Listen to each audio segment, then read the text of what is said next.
Herron weekend kickoff with Louie in studio this morning. All right, put you on the spot right now. We mentioned last break about nightmare stories. People, we talked about the NPR program where folks just rated buying a car lower than so many different things. But all right, just my question. I would think the very first thing, if you don't want to go through an experience like that, is information.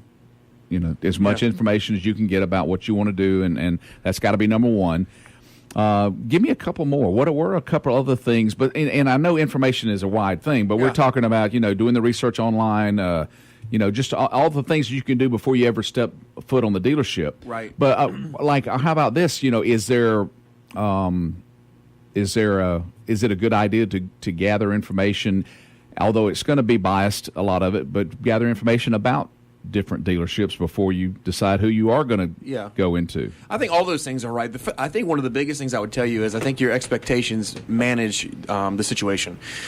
Before you go into a dealership or dealerships, what do you expect? And the reason why I ask that question is because I think if you expect that when you go into a car dealership and you're serious about buying a car, if you expect you're going to be at least 3 hours with the whole process, you're not as mad when it's 3 hours and 17 minutes. You're not. You're really not. Now, if you go in there and you're thinking to yourself, man, I don't have a whole bunch of time. I want to get in and out an hour and a half, and the salesman says, hey, I think we can do that. We'll do our very best or whatever. And so you're doing your best to get there, and all of a sudden you're 3 hours later, 3 hours and 17 minutes. You're just not leaving. You're thinking, man, this is crazy. Again, having that expectation of like when you go to buy a car, you got to get your information. You got to research the dealer. But I'm telling you, if you're going to buy a car, it's going to take you 3 hours. It doesn't matter what anybody is. You can go to the internet. You can go to the sales floor. If you're going to buy a car, it's going to take you 3 hours. Yeah, and it's not like you're going out and buying a suit. It's a little different. It's a little different. The other thing I would tell you, too, is the process. When you go to buy a car, there's a management staff and a finance staff and a sales staff. There are 3 different staffs, 3 different departments, 3 different reasons for what they do. Again, with the legal and privacy laws and so on and so forth, there are designated people that handle designated things. The salespeople don't go pull credit reports. They don't have access to that. They're, from a privacy perspective, the management staff and the business manager do that. The sales manager typically does not go over the interest rates to the absolute bare bones because that's the finance manager's job, because the finance manager actually deals with the banks. They're the ones that have the coupons, the rates. They know how many deals we've sent to lenders. So for a consumer standpoint, they're like, wait a minute, why do I have 3 people to deal with and 3 different? I've got one. Why can't I just deal with one? Well, the reality is there is so much information. There's so much financial information, so much legal information, so many things that have to go on in the store. It has not been designed that way at this point. There are some dealers in the country that have basically they have attempted and tried to have a sales manager who sold the car, who contracted the customer, and worked the deal. They don't stay doing that very long. I don't know the reasons why. I've never attempted to do that, but their whole goal was to make it fast, efficient, and deal with one person. All of those goals, I think, are phenomenal for consumers. I mean, that is hitting the ball out of the park. But I haven't seen anybody sustain that and keep that internally. And I think it's because literally when you think about what the finance manager does in a car dealership, between the tag title work, between all the OFAC and the privacy and the Patriot Act laws, and you see what he does when it comes to the legal contracts, the titling and the application work, the tag work, that one guy, I can tell you just in our dealership, that one guy gets ridden harder than anybody because there are contracts outstanding, cash that has to be paid, down payments that have to be collected, credit card batch accounts have to be satisfied every morning and trued up, contracts have to be done correctly, initials and signatures in the right spaces. I mean, I could go on and on. I mean, that one guy has so much. I can tell you, if I had put that on my salesperson, it'd be a wreck. It'd be chaotic. And then the customer would have to come back 5 times, re-sign this, they lost that. It would be a cluster. All right, we're talking about, and we got into this, just, we don't know exactly what you had in mind to talk about this morning, but we'll get into some of that as well. What you got? Well, I was talking about leasing today, and also, really saving money. It's so funny. I think people, in terms of fighting for every dollar, let me ask you an example. If you can go to Macon, you could buy a TV and you could save $100, or you could pay $100 more in Millersville. Would you go to Macon to buy the TV if you could save $100?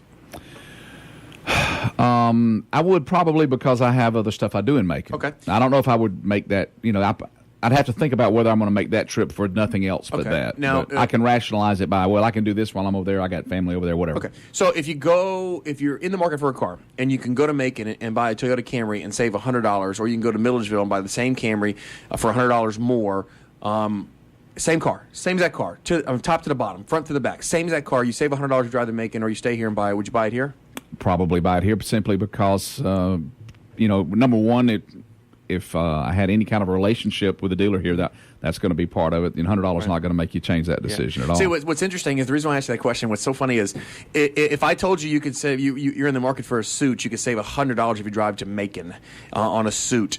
And the suits are $299 now; they're $199 in Macon. Would you drive to Macon? You'd give me an answer. I don't know if it's yes or no, but you'd give me an answer. Yeah. If I said it on TV, you'd give me an answer. If I said it for a car, you'd give me an answer. The reality is, $100 is $100. Right.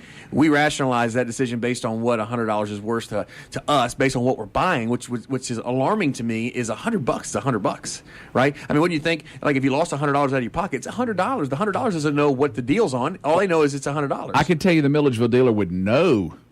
He would know in no uncertain terms that I could go over there and get it for $100. He would know, and then if he, if he's not going to be able to move on that, then that doesn't mean I'm still going to. I'm going to here's go the make deal. The reality is if I'm saving $100 on a suit, or I'm saving $100 on a car, and I had two choices, I could drive or I could stay local. I don't know why, but I feel the same way you would. I would probably go save the money on the suit for the car. I'm spending $20 grand. Well, but, and there's other factors involved. The chances of me needing a service plan on that suit is pretty low. Right. Maybe if you dress nice and you think you might need alterations, that's different. But that car, somewhere down the line, it's going to be needing some service or needing something. And if I've got feel like I got a good relationship, that might be one reason to stay there. Okay. Well, you answered my question. Okay, 3 quick things. We'll go to a break. We're talking about leasing right now. We're talking about should you buy, should you lease, what should I do? And there's fears and worries about leasing. I'll tell you 3 quick things that you need to ask yourself this question. If you can ask yourself this question, leasing is definitely something that you could do. The first thing is you just ask yourself, do you love the car?